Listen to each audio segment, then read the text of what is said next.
আমি চাচ্ছি আপনারা বাসায় যে এক টুকরা কাগজ নিয়ে তাতে আপনার মতে একটা পারফেক্ট দিনের বর্ণনা লিখুন। যদি আজকে রাতে ফেরেশতা আসে আপনার আত্মা নিয়ে যেতে, যদি মৃত্যুর ফেরেশতা আপনার জান কবজ করতে আজকে রাতে আসে, আর মুসলিম হিসেবে দিন যেমন হওয়া উচিত ঠিক তেমনটি আমার ছিল কিনা, তাহলে আমি অন্তত বলতে পারবো যে আমি মুসলমানের মৃত্যু পেয়েছি, আমি পুণ্যবান মৃত্যু পেয়েছি, সুন্দরভাবে মারা গিয়েছি। এরকম দিন দেখতে কেমন হবে? কোন সময় ঘুম থেকে উঠবো আমি? আমার স্ত্রী সন্তানদেরকে কি বলবো? কোন সময়ে আর কোথায় নামাজ পড়বো আমি? হয়তো আমি অফিসেও যাবো সেদিন, কিন্তু সেখানে আমার আচরণ কেমন হবে? সেক্রেটারির সাথে কিভাবে কথা বলবো? আমার চোখ কোথায় থাকবে? আমি কম্পিউটারে কি দেখবো? আমার বসের সাথে কতটা সৎ থাকবো আমি যদি জানি সেই রাতে ফেরেশতা আসবে, তবে সেই দিনটা কেমন যাবে? মুসলিম হিসেবে একটা পারফেক্ট দিন দেখতে কেমন হবে? এই দিনটি কিন্তু আপনার ক্ষমার বাইরে যাবার দরকার নেই। দিনটি হতে পারে যে কোনো সাধারণ দিন, আপনার যা করা উচিত তাই করছেন। এতে যেসব জিনিস থেকে দূরে থাকার কথা আপনি দূরেই থাকছেন, খুব একটা কঠিন না। কিন্তু আপনি যদি বিস্তারিত রুটিন করতে চান নিজের জন্য, আমরা সবাই এক এক রকম, আমিও ভিন্ন রকম, কিন্তু যদি নিজের একটা বিস্তারিত রুটিন বানান যেখানে পারফেক্ট একটি দিন কাটাবেন, আর সেই দিনের সবচেয়ে গুরুত্বপূর্ণ অংশ হলো দিনটির খুঁটিগুলো। একটি বিল্ডিংকে যেভাবে খুঁটিগুলো ধরে রাখে ঠিক সেভাবে, তাই না? ঠিক তেমনি আমাদের দিনকে ধরে রাখে 5টি খুঁটি, 5টি সালাওয়াত, 5টি নামাজ। তো আপনার রুটিনের সেই অংশটি যেন ঠিক থাকে, খেয়াল রাখবেন এটা যেন থাকে। এর মাঝে কি করেন? এগুলোর মধ্যখানে কি করেন?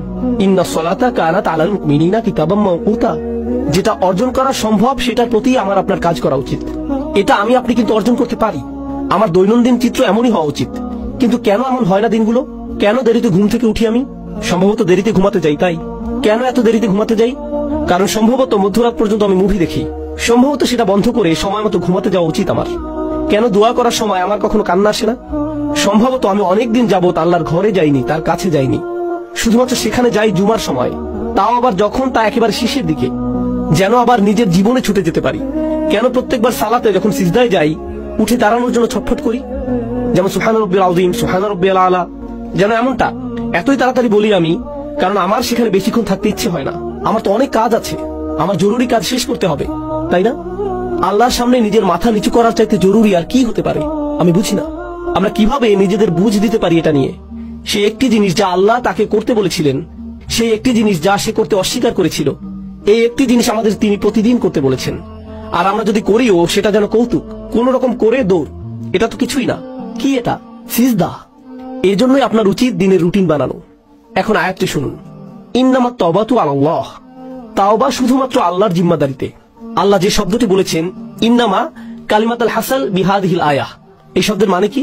এর মানে হলো আল্লাহ যা বলবেন এখন তা হলো একটি বিশেষ চুক্তি, শুধুমাত্র নির্দিষ্ট কিছু ব্যক্তির উপর কার্যকর করা হবে, সবার জন্য এটা না। এটা শুধুই তাদের জন্য যাদের বর্ণনা এখন দেয়া হবে। তিনি বলছেন আলাল্লাহ, কিছুই আল্লাহর উপর বাধ্যতামূলক নয়। আল্লাহ কিছুই করতে বাধ্য নন, শুধুমাত্র যা নিজের উপর বাধ্যতামূলক করেন সেগুলো ছাড়া। তিনি বলছেন আলাল্লাহ, আল্লাহর উপর এটা বাধ্যতামূলক যে তিনি নির্দিষ্ট ব্যক্তিদের তাওবা কবুল করবেন। আল্লাহ কিছু মানুষের তাওবা কবুল করাকে নিজের উপর আবশ্যক করে নিয়েছেন। কারা এই লোক? লিল্লাযীনা ইয়ামালুনা সুআ বিজাহালাতিন, সেই লোক যারা পাপ করে। এখানে আমি সাধারণ অনুবাদ করে দিচ্ছি, যারা পাপ করে। আল্লাহ মাত্রই বললেন তিনি নিজের জন্য যারা পাপ করে তাদের ক্ষমা করা বাধ্যতামূলক করে নিয়েছেন। তিনি কিন্তু আরো বলেছেন, চলুন দেখি এই লোকগুলো কারা। আর সেটার আগে ইয়ামালুন শব্দের প্রতি একটু মনোযোগ আকর্ষণ করছি। ইয়াফআলুন শব্দের তুলনায় আরবি ভাষায় কিছু করা বোঝাতে দুইটি শব্দ আছে, ইয়াসনাউনও আছে। এগুলো সবই কিছু করা বোঝাতে ব্যবহৃত হয়। ইয়ামালুন মানে হলো আপনার উদ্দেশ্য ছিল, এমন না যে আপনার ভুল হয়েছে, বরং আপনি করেছেন, আপনি জানতেন কি করছেন, আপনি ভুল করেছেন। এটা এমন না যে আপনি কিছু একটা বলে ফেললেন কিন্তু বলার সময় খেয়াল ছিল না যে ভুল করছেন, সেটা উদ্দেশ্যহীন ভাবে। আমি উদ্দেশ্যের কথা বলছি, এটা কোনো ভুল নয়। তওবার প্রথম ধাপ হচ্ছে আমাকে আপনাকে অন্তত স্বীকার করে নিতে হবে যে পাপ করেছি। অজুহাতের পেছনে লুকানো বন্ধ করতে হবে। আল মাআযিরু মাকাযির, অজুহাত হলো মিথ্যে কথা।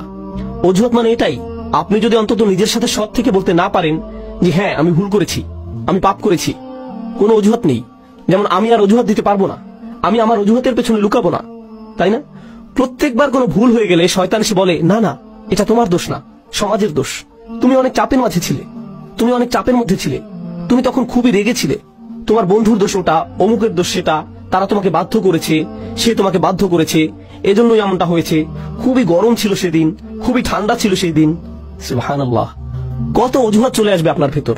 আর যেটা করবেন না তা হলো নিজের ভুল স্বীকার করা। আল্লাহর কাছে ফিরে আসার প্রথম ধাপই হলো আমাকে আপনাকে আমাদেরকে স্বীকার করতে হবে যে আমরা পাপ করেছি। এটা অপমানজনক, মানুষ অজুহাত কেন দেয় জানেন? কারণ নিজের ভুল স্বীকার করাটা বিব্রতকর, এটা বিব্রতকর। আর যখন আপনি নিজেকে আল্লাহর সামনে বিব্রত করতে পারবেন, সেটাই প্রমাণ করে যে আল্লাহর সামনে আপনার আর কোনোই অহংকার নেই। আল্লাহ আমার আপনার কাছে বিনয় চান। তিনি